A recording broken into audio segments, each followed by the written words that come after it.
Let's talk about religions. What do you guys think about the end?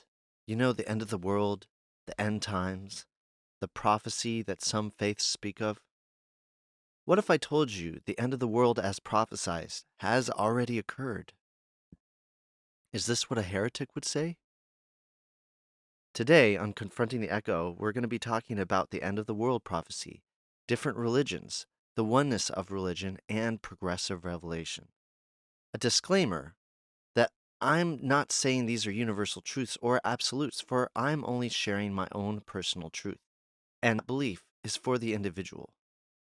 In 2012, I jumped into my beat-up old 93 Toyota Carola with my best friend, and we went down from Tucson, Arizona, all the way to Chiapas, Mexico, for the end of the Mayan Calendar Rainbow gathering. Some thought it would really be the end of the world, or that a UFO was going to land on top of a Mayan pyramid, aliens would jump out and save us all. I knew it would be just like any other day, so I brought my levitation gear and I gave them a show. People believed that I had cracked the code and that I was somehow exalted above with divine knowledge, or however they wanted to feel like they were special for finding me. It really turned into a giant social experiment in belief and magic. What's crazy to me is that there's people who are rooting for this end times thing to happen sooner, because priests and religious scholars had already predicted it would happen by now. They're actually rooting for it to happen because, well, it's God's will, so it's good. You're a good Christian, right? So then we'll all be saved. But the prospect of it not happening is way worse, because then it means Jesus was wrong. Or really, as I believe, it means clergy had been misinterpreting the book of Revelations this whole time. Some of you may have disagreed with me when I said the end of the world has already happened. If you can be scientific about it, you know that there is never a total end to anything in the physical universe. Time infinitely has no beginning and no end, for matter can never be created nor destroyed. It just takes on another form. There can be a big bang, even a big crunch, that would signify a beginning and end of something, but a big crunch could just lead to another big bang, and some kind of creation and destruction that's been happening in a cycle for all eternity, kind of what they believe in Hinduism. No, we can't rely on science because the Bible is the most true thing. Let's talk about Jesus, because he's more important than the Bible, right? He was the mouthpiece of God, our conduit to Creator, so the Second Testament was based off those things he said. Notice Jesus doesn't prophesize the telephone, or airplanes, or modern medicine, or nuclear bombs, or landing on the moon. But how would he? I mean, imagine Jesus trying to explain the internet to people 2,000 years ago. First, he'd have to explain atoms, then electrons and electricity, then explain how electricity is channeled through microchips in a computer. Now he'd have to explain that satellites are beaming waves of communication between all these computers spread out around the world. I mean, these were people who thought the world was flat. How are you going to explain what an orbit is to them? It wouldn't be another 1,500 years until Giordano Bruno would be burned at the stake in Rome for trying to prove that the world was round. This is why Jesus doesn't explain what technology would be. He just told them a bunch of crazy was going to happen, explaining it in terms that they could understand, like with animals and natural phenomena like fire. The four horsemen coming down from the sky could be jet fighter pilots flying in formation. The mark of the beast could be chips getting surgically implanted into us. It was explained as best as it could be without anything to base it off of. But the point is that the old world has ended. There's no way to go back to the age of ancient Rome and knights and lords. People aren't going to give up their knowledge of medicine and technology. No amount of book burning can stop information, for you can't burn the internet. This is a new world, for every end is a new beginning. I mean, look at how drastically the world has changed. All these people who think that all this will climactically cease to exist, and who are rooting for it. So if people are wanting annihilation, why would you trust any opinions they have on an existential threat like climate change? They shouldn't be allowed to vote on the subject if they are biased towards screwing the planet over. Evangelicals want Israel to dominate Palestine way more than most Jews I know because they believe that by the Jews being in control of the country, it will bring about the second coming and the end times faster. I mean, are they believing our geopolitical decisions will alter God's will and hurry God up? The Hasidic Jews, on the other hand, take the opposite approach and protest against Israel alongside the Palestinians. See, most of them live in America refusing to live in Israel because of how they interpret the Torah. The Jews are God's chosen people, and when the Messiah returns, the Jews shall return to the promised land, and it shall be granted to them as their kingdom. So they interpret this to mean that the Jews are screwing up the prophecy by being in Israel before the Messiah returns, that they should get out of Israel. It's not God's will, and that's why there are so many problems there right now. Well, I interpret it as yes, the prophecy has been fulfilled, as the promised one has returned. Baha'u'llah is the promised one that all major religions speak of, the first prophet of the information age, or the new world. That's why the Jews have returned to it as their own nation. Actually, the modern Zionist movement began in the 1890s, which Baha'u'llah died in 1892. Jews and rabbis in Europe at this time started to clamor about returning to the Promised Land for some reason. It was as if, metaphysically, they could sense the shift.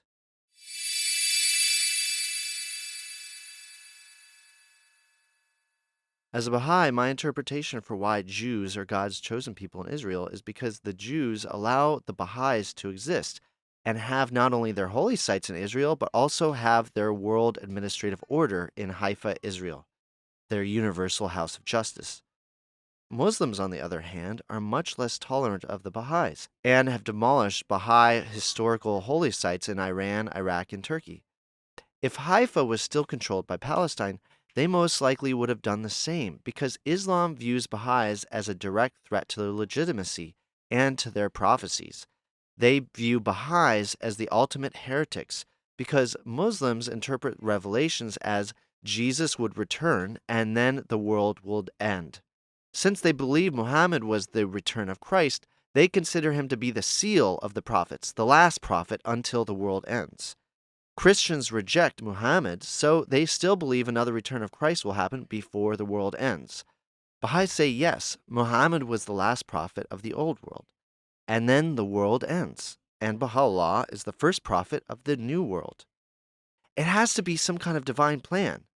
For the first day the Baha'i prophet declared in Persia in 1844 was the same exact day the first telegraph was sent across America, and it read, "What hath God wrought?" So once the first instant transcontinental communication had been sent, the world was thrust into the information age, and that's the exact moment the new faith needed to be declared. Scientific understanding was rapidly advancing, and with telecommunications, all of a sudden the world had become much smaller and more interconnected.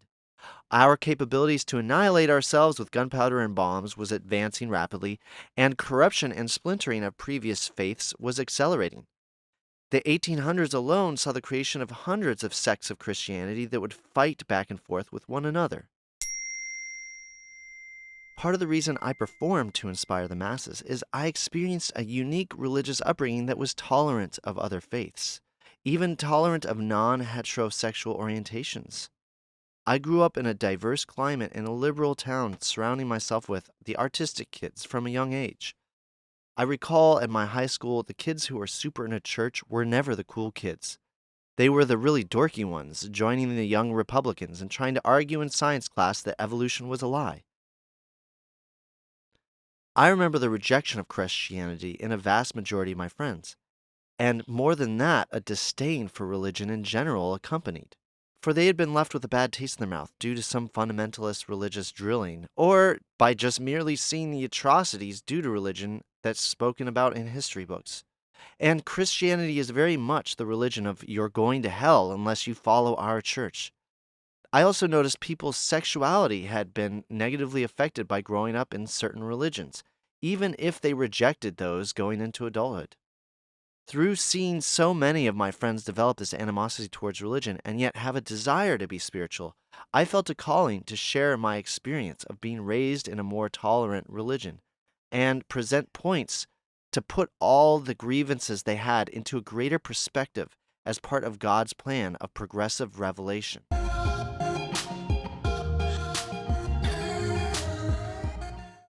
I see it as a trend of people turning away from Christian church as it's not working for them. It's not making sense in their hearts. Church numbers have been declining for decades now. If you're educated today, it's easy to become anti religious. If you look back through history, all the atrocities, all the inquisitions, all the crusades, all the holocausts, and witch burnings in the name of religious control are much more blaring than the good that comes to the life of the individual from religion. You'll see in history how religion is corrupted by man. You'll see the torturing of people to confess their sins. You'll see Native American boarding schools. It's hard for a lot of these people to not feel an animosity towards organized religion. My friends were often not atheists and seeking spirituality, but history isn't able to accurately represent the good that comes into the life of each individual through using the tools that religion provides. The atrocities are always so much more blaring. But being raised Baha'i put it all into perspective for me. And Native American church was like the other bookend, an anchor showing me the origins of religion, showing me the ancient mystical side of the spectrum. And this is the main part of me jumping into the limelight, is I feel like I understand religion in a more sensible way than most people. I feel like my perspective can calm the animosity some people have towards religion. And also, I feel my perspective can help people practicing religions come to a deeper understanding of the faiths they are choosing to participate in. Baha'i is a continuation, basically adding to and building on the foundation that all the previous religions had laid down. It is a religion that came about in the 1800s, and it adds a more scientific understanding into religions and explains why previous religions left out facts like evolution and why the prophecy of the Industrial Revolution was misconstrued to mean the end of the world. See, Baha'i and all the major world religions believe in something called progressive revelation, that God doesn't give us all the guidance all at once, that Islam or Christianity isn't the end all for religions. No, the Word of God for today isn't going to be able to address world problems of 1,000 years in the future. No, God only tells mankind that which we are ready to hear at that time. Hence, why Jesus didn't explain evolution to those people 2,000 years ago. They had no foundation of science to use as a basis for understanding a scientific explanation of creation. They were simple goat herders who were illiterate. This is also why all Christian churches and most older religions function with a hierarchical authority on spiritual texts, meaning there's priests or clerics or rabbis who are somehow spiritually more knowledgeable on interpreting the spiritual texts than you. This was so necessary in earlier time periods because everyone was illiterate. The priest was one of the only people in your town next to your scribe and tax collector who could read and write. Even royalty was often illiterate. So there was a need to be some designated literary authority who could read the Bible for these people and tell them what it means. Then you see during the Reformation, the invention of the printing press allowed it to be affordable to own a Bible. Literacy in Europe was growing fast, so people wanted to be able to own and read their own Bibles. The Catholic Church feared their power would diminish if people were reading the Bible and interpreting it on their own, rather than relying on their priests, so the Church outlawed reading of the Bible. This was a catalyst for the Protestant Revolution under Luther, which resulted in major fracturing and ununification of Christianity.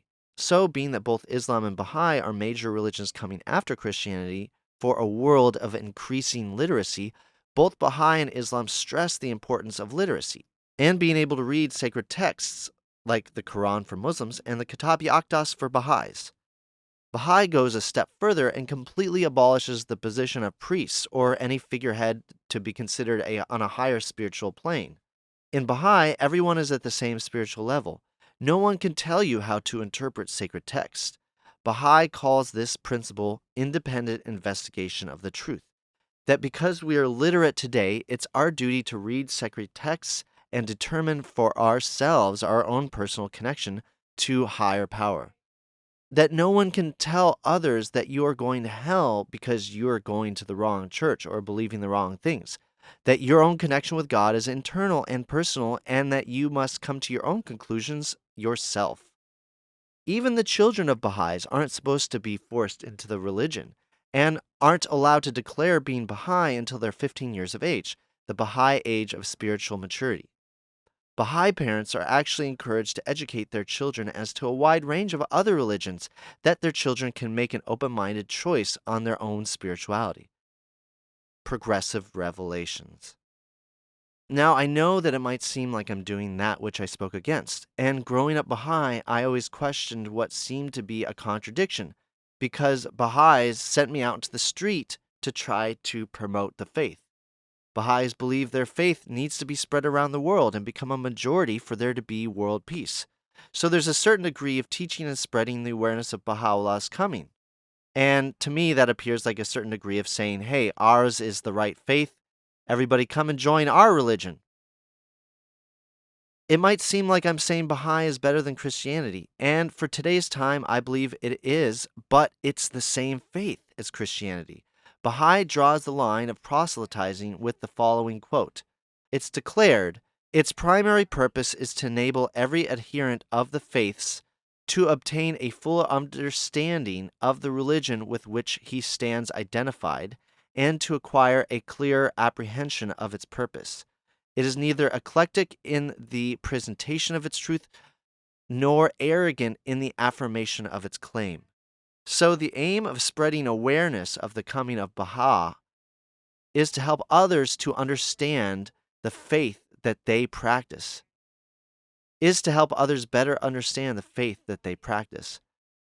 Baha'i also speaks of the oneness of God's religions, and that oneness of mankind, that Baha'i is just a continuation of the same religion of God, and that separation that occurs on earth between the major religions is caused by the corruption that occurs within religions as man thirsts for power. And we all know that power corrupts. Of course, the Pope or cardinals, if confronted with the return of Christ, are going to be apprehensive because, well, there's been a lot of imposters, but also because they've spent a lifetime working their way up to higher authorities and statuses within the church. To accept a Messiah, especially one like Baha'u'llah that abolishes priests and clergy, would be to accept complete demotion of their positions. They would have to start all over. Hence, never in history do we see the current leaders of major religions of earlier times accepting the current new prophet. By the time there's a new prophet, those older religions have become corrupted by man's thirst for power. The last reason for the progressive revelation is that mankind advances technologically beyond what religions of the past can handle. Those religions will splinter and fracture into ununified sects that fight with each other over power and righteousness of beliefs, as I explained previously. So hence, why when the first telegram was sent, the need for the next coming came to reality.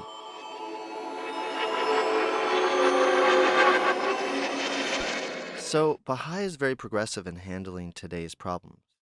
Baha'i agrees with science, stating that religion without science is myth, and science without religion is missing the point. Baha'i believes in complete equality between men and women, that the reason men and women weren't equal in previous religions was that the old world was the world of physical brute strength and bronze. Religions spread through force. Kingdoms were won with strength, and men took all the power they could for themselves. Humans weren't ready for equal sharing of power with the weaker sex. Baha'is actually believe that if a family only has enough money to send one child to school and they have a boy and a girl, they should actually prefer the girl because they acknowledge the maternal role of educating the next generation that women tend to fill more than men. Men tend to be more of the risk takers, and women tend to be more of the primary educators of the children. So it's more important to educate the future educators than the person that will be more likely to die doing something risky.